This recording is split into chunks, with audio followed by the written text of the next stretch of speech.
Di ko akalain na makakainkwentro ako ng mga ganitong eksena sa isang presinto, isang matandang biktima ng hold-up. Positibong kinilala ng biktima ang sospek na di umano'y notorious na nambibiktima at nang hold up na kahit kabarangay nila. Agad nagkasa ng follow-up operation ng Substation 1 ng Caloocan sa pangunguna ni Captain Lopez at sa ilalim ng pamumuno ni Police Major John Sentiglao para tugisin ang notorious na hold-upper na ito. So yung description nung matanda na hold up is naka-orange yung hold upper.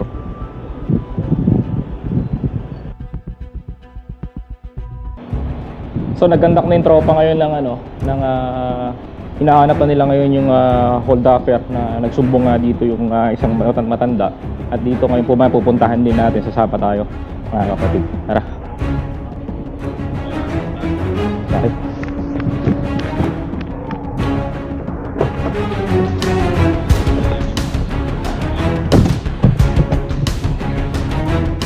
So ibig sabihin sir, notorious na pala dito yun. Paulit-ulit na lang nakuhuli. Minsan may ganyan yun, may sinaksak yun eh. Pagawad. Kaya pala nung na-identify kagad nung victim, na-trace nyo kagad. Kasi may mga record na sa amin yun. Dalawa na yata. Ang ilang beses na nakukulong dito yun sir? Yung days na nakulong yun.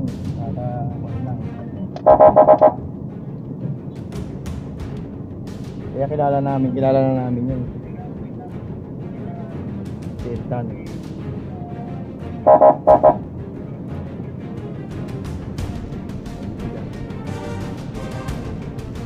Yung kasing area na yun, madilim kasi dun eh. Yung sinabi na yung tatay. Sa ilang minuto namin pag-ikot-ikot dito sa Caloocan ay agad nakatanggap ng mensahe si Captain Lopez sa ating mga kasamahan na pulis na nahuli na ang sospek.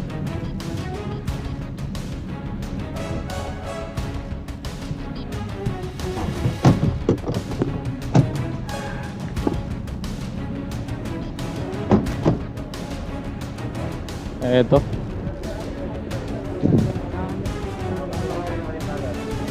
Oo.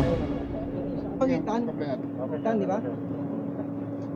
Positive ito yung hold up. Dito nahuli yung notorious na hold upper dito sa Caloocan. Pabalita ako, pabalik-balik na daw to dito sa Ikaw ay inaaresto namin. At dito sa pagkakataon na to, isa sa mga protocol ng ating kapulisan ay binasahan na nga ng Miranda rights ang ating suspect, kung saan ay nasasangkot siya sa robbery hold-up.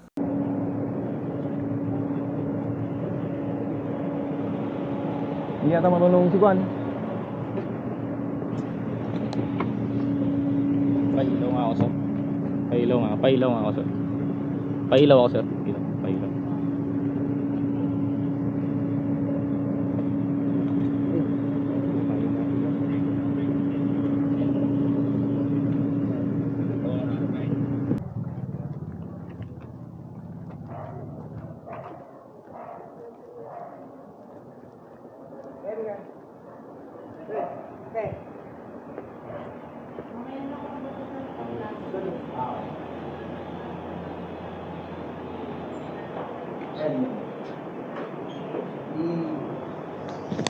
Ito ba?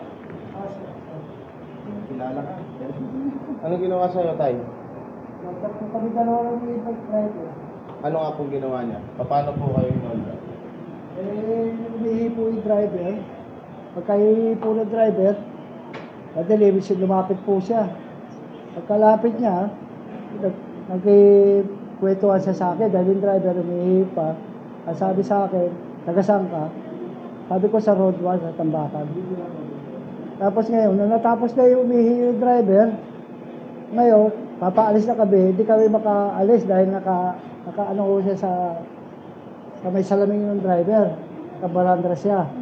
Tapos sabi ng driver, Brad, alis na kami. Hindi, hold up to. Sabi niya gano'n. Nilabas na yun, kutsilyo, sa baywang.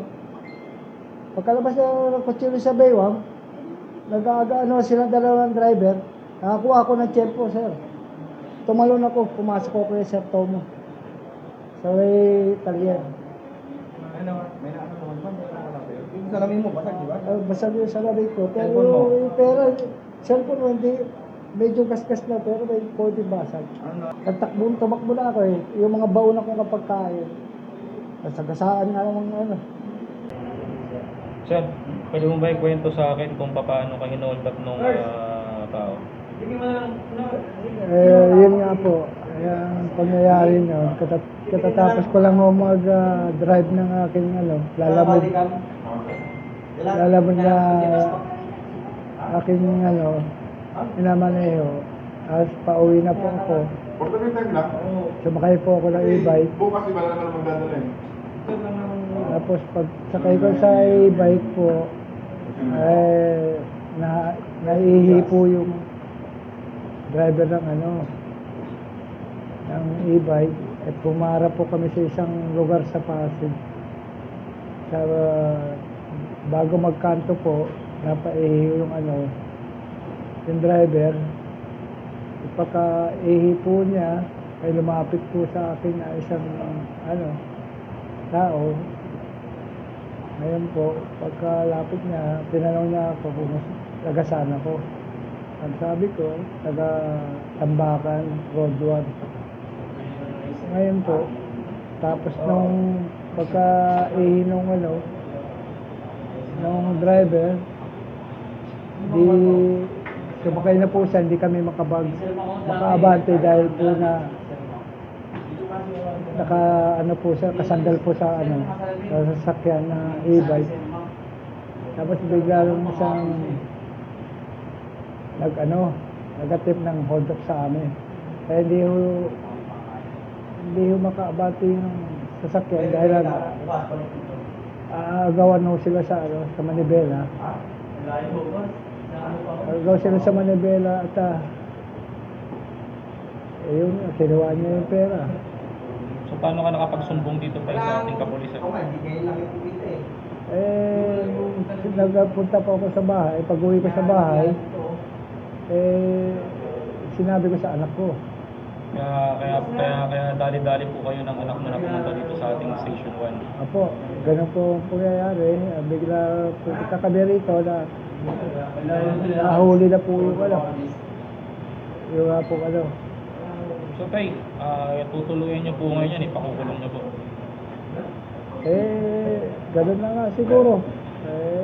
Baka marami pa siya meron ko kasi balita yung mga anak ko na meron daw blatter dyan sa barangay na siya rin daw po So mapakarami na po palang kaso nito.